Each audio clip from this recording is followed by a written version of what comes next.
A primavera está a chegar e com ela novos ritmos de leitura. Leia artigos de opinião e receba acesso antecipado a todos os episódios Podcast Plus. Acompanhe a atualidade ao minuto. Assine hoje o Observador com até 58% de desconto e habilite-se a ganhar uma tote bag e um voucher da Livraria Almedina. Tudo em observador.pt. É 1h.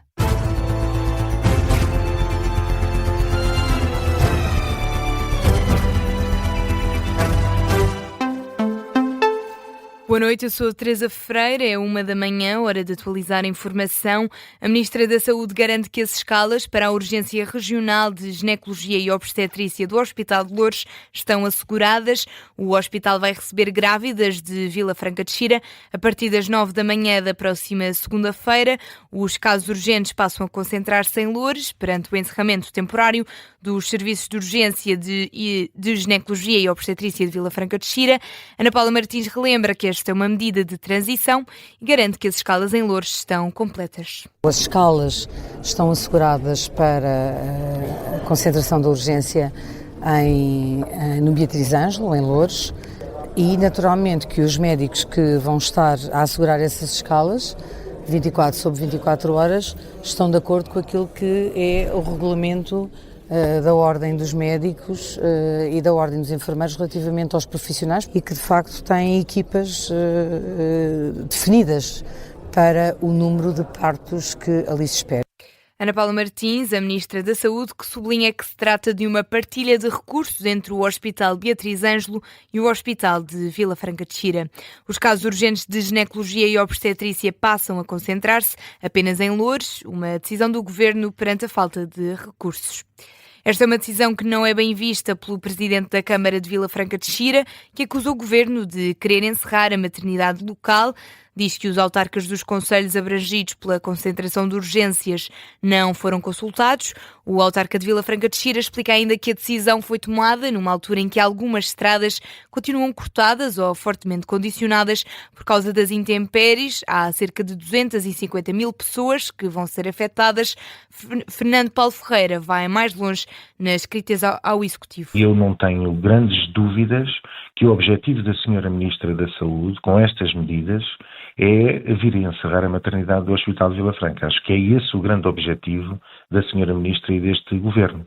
E, portanto, temos que procurar combater esta intenção, porque o Hospital de Vila Franca é um hospital moderno, tem todas as condições para prestar serviços à população e não é para resolver problemas da Sra. Ministra que se deve encerrar serviços desta natureza. Fernando Paulo Ferreira, em declarações à Rádio Observador, além de Vila Franca de Xira, serão também encaminhadas as utentes da Azambuja, de Alenquer, da Ruda dos Vinhos e Benavente.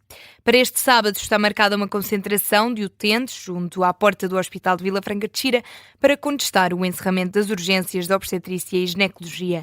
O autarca de Vila Franca de Xira vai marcar presença na concentração que é promovida, entre outras entidades, pelo movimento de utentes dos serviços públicos.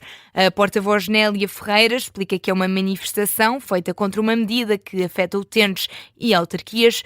O Governo sublinhou que é de caráter temporário, mas Nélia Ferreira deixa um aviso. O temporário às vezes eterniza-se, não é? E além disso, seja o tempo que for, é muito tempo para prejudicar a si os utentes, porque em certos casos podemos estar a falar a diferença entre a vida e a morte. Também vemos que já aconteceram mortes causadas por estas dificuldades no acesso às urgências de ginecologia e daqui para a frente ainda podem ser piores. Nélia Ferreira, porta-voz do movimento de utentes dos serviços públicos, defende que o encerramento das urgências de ginecologia e obstetrícia deve ser revogada. A solução deve passar pela captação de mais recursos, daí a concentração marcada para este sábado às 11h. Os Estados Unidos vão começar em breve a escolta de navios no Estreito de Hormuz. Donald Trump insiste na ideia de escoltar os navios petroleiros, mas não apresenta uma data concreta. O presidente dos Estados Unidos diz apenas que é uma medida que vai ser implementada em breve. Donald Trump volta ainda a debruçar-se sobre outra cronologia, a do fim da guerra. Diz que não pode dar uma estimativa concreta. Não posso dizer-vos isso. Quer dizer, eu tenho a minha própria ideia, mas do que é que serve? Será o tempo que for necessário. Foram dizimados. O país deles está em mau estado. Está tudo a desmoronar-se. Se lermos algumas das notícias falsas, é como se estivessem a fazer maravilhas. Donald Trump, em declarações aos jornalistas a caminho da residência em Mar-a-Lago, explica que não apresenta uma estimativa concreta, porque isso só irá acontecer quando considerar que os objetivos foram cumpridos. Coloca assim de lado as estimativas de uma guerra que dure entre 4 a 6 semanas.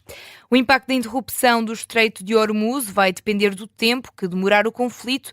Os economistas consideram que vai ser difícil de compensar. Os Estados Unidos e Israel atacaram o Irão há 2 semanas e o conflito alastrou-se à região. As tensões subiram e acabaram por conduzir ao encerramento deste estreito, fundamental para o fornecimento de petróleo e dificilmente compensado por outras fontes, até porque a Rússia, um dos grandes produtores de petróleo, está sob sanções pelo Ocidente. O Observador entrevistou uma economista sénior do Aberdeen, que explica quais são os riscos da atual situação. Matilde Malva Sabino. O segredo do impacto económico da guerra no Irão está no tempo que vai durar. Quanto mais longa, maior será o impacto na inflação e no crescimento económico. Em entrevista ao Observador, a economista da Aberdeen, Sri Khoshoga Vindan, explica que, à medida que o conflito se desenvolve, as projeções económicas pioram. Numa previsão mais pessimista, existe mesmo o risco de a economia mundial entrar em recessão, com inflação elevada. É o que os especialistas chamam de estagflação, uma doença económica marcada por preços altos e crescimento fraco. 4 semanas é o prazo que a Aberdeen admite para a duração deste conflito. É também o cenário mais otimista, com menos impactos na economia global. Nesse caso, o Estreito de Hormuz reabre e o mercado energético estabiliza. Ainda assim, pode demorar até que a produção volte a fluir totalmente. No caso do petróleo, depende do estado das refinarias e das infraestruturas, até porque no Irão algumas instalações petrolíferas sofreram danos. Já o gás natural liquefeito pode não estar pronto tão depressa. A economista diz que o processo pode levar vários meses. Aponta também que algumas matérias-primas, como o alumínio e a ureia, já estão a subir de preço, mesmo sem falhas efetivas no abastecimento. A longo prazo, isso pode pressionar ainda mais a inflação. Segundo a economista, entre maio e julho vamos começar a ver esse impacto refletido nos preços, com um aumento global de cerca de 40 pontos base na inflação.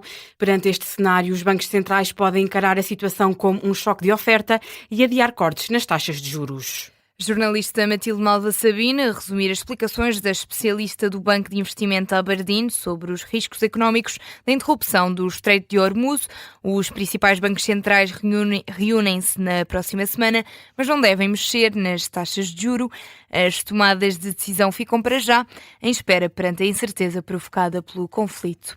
A ONU apela à passagem segura de ajuda humanitária pelo Estreito de Hormuz. O responsável humanitário da ONU apela a todas as partes envolvidas no conflito no Médio Oriente para que permitam a passagem segura dos navios de ajuda humanitária pelo Estreito.